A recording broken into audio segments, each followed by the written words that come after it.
G'day, financial geniuses. Today we're talking about your favourite coping mechanism, the shiny new dual cab ute. Look at you, rolling down the highway, feeling like the king of the road.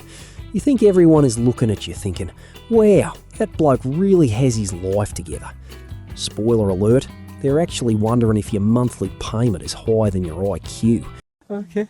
Because congratulations, legend, you just signed a 7-year contract to buy a depreciating brick. 7 years. You know how long that is? By the time you own this car, we'll probably have flying saucers and you'll still be paying off a 2026 model. The second you drove it off the dealership lot, the value dropped faster than my motivation on a Monday morning. The dealer didn't shake your hand because he respects you. He shook your hand because you just paid for his next holiday. But hey, at least you have Apple CarPlay to listen to podcasts about how to get rich, right? Never mind that the monthly payment is literally 80% of your disposable income. Who needs dinner when you have 18-inch alloy rims? Dinner is temporary. But looking rich in traffic is forever. Let's look at the actual math of how you absolutely played yourself. So you bought a 70 grand car. Cute. But you didn't actually pay 70 grand, did you, mate? You financed it at 9% because the bloke at the dealership said he could make the numbers work. Yeah, he made them work for his commission check. You're the one taking the hit.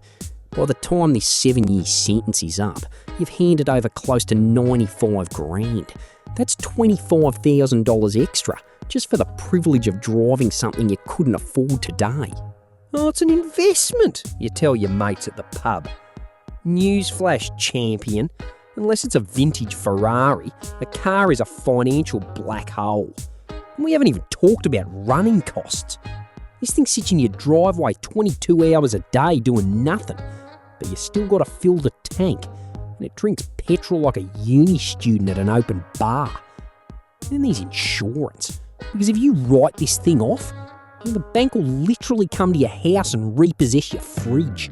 Throw in rego, servicing, and replacing tyres that cost more than human organs, and suddenly this manageable weekly payment is eating your entire paycheck. You're basically working a full-time job just to afford the car you use to drive to your full-time job. Let's do a little side-by-side comparison. You pull up to the lights next to a bloke in a 10-year-old Corolla. You look down at him from your leather throne and think, pathetic. But that bloke bought his car for cash. He has zero debt and actually invests his money. He'll be retiring at 50. While you'll be greeting people at Bunnings well into your 80s just to pay off your rims. Here is a radical concept for you. Buy a car you can actually afford.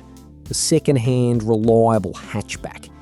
Yeah, it doesn't stroke your ego.